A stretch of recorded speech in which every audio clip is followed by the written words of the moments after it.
láti Gabon láti Abidjan gbogbo wọn ló dá sí ìjẹjọ yìí mo rò pé gbogbo àwọn èèyàn náà wọ́n wà kálẹ̀ báyìí tí wọ́n dá sí ìjẹjọ yẹn àwọn ọ̀rẹ́ mẹ́ta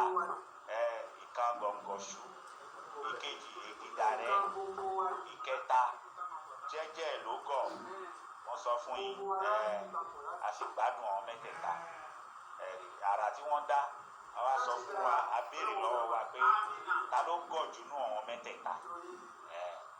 àwọn èèyàn sọ ìdí tí wọ́n fi gọ̀ wọ́n sọ ẹnìkan sọ pé gbọ̀ngọ̀ṣù ló gọ̀ jù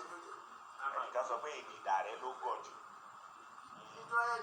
ẹnìkan sọ pé jẹ́jẹ́ ló gọ̀ Ọlọ́run ló gọ̀ jù ayé tẹ̀ síbẹ̀ níjẹ̀jọ́ tẹ̀sí fẹ́ gbádùn èyí tẹ bá lọ sórí YouTube báwo la ṣe lè pe YouTube Yorùbá bóyá ká pè ní YouTube ẹ bá sì tún lọ sórí Facebook wa gẹ́gẹ́ bá a ṣe ti sọ lẹ́ẹ̀kan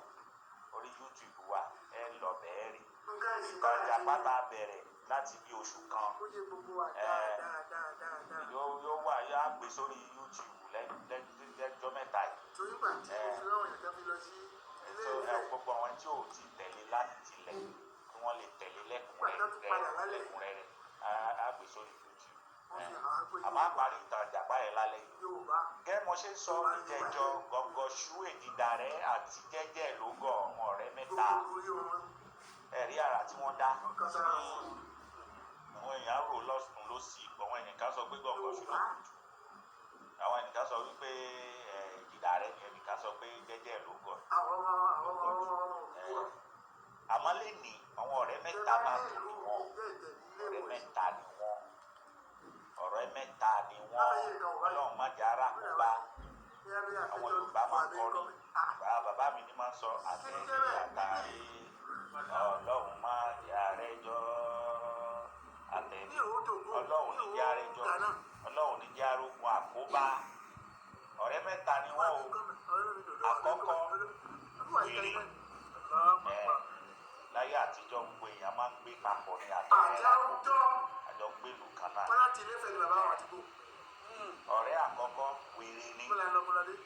ọ̀rẹ́ kejì ọ̀bọ ọ̀rẹ́ kẹta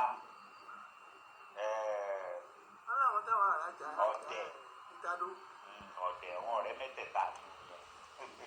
àkọ́kọ́ wèrè èkejì ọ̀bọ ọ̀rẹ́ kẹta ọ̀dẹ̀ wọ́n padà bọ̀ mí ti lọ. wèrè ọ̀dẹ̀ àti ọ̀bọ àwọn mẹ́tẹ̀ẹ̀ta ń gbé nínú ìletò kan wọ́n ń gbé ní abúlé kan wọ́n ń gbé bẹ́ẹ̀ abúlé yẹn ẹ̀rí àlàáfíà ń bẹ bẹ́ẹ̀ àlàáfíà ń bẹ kò sí wàhálà kankan àsìkò yẹn lọ́hùn kò sí àrùn àjàkálẹ̀ tí ń rìn káàkiri coronavirus sí Ọlọ́run kò jẹ́ kí alùgbàdì àrùn yìí o nínú ìletò náà àlàáfíà ń bẹ bẹ́ẹ̀ àlàáfíà ń bẹ bẹ́ẹ̀ gbogbo ẹ̀ lọ lọ́dún gidigidi ó ṣe wípé ọ̀wọ́ eku wọ́n lù bí gbogbo ẹ̀ ọ̀wọ́ ẹja wọ́n wà lálẹ́ òkú kò sí nǹkan kan ṣàìdédé ni wọ́n kúrò pé ogun ń bọ̀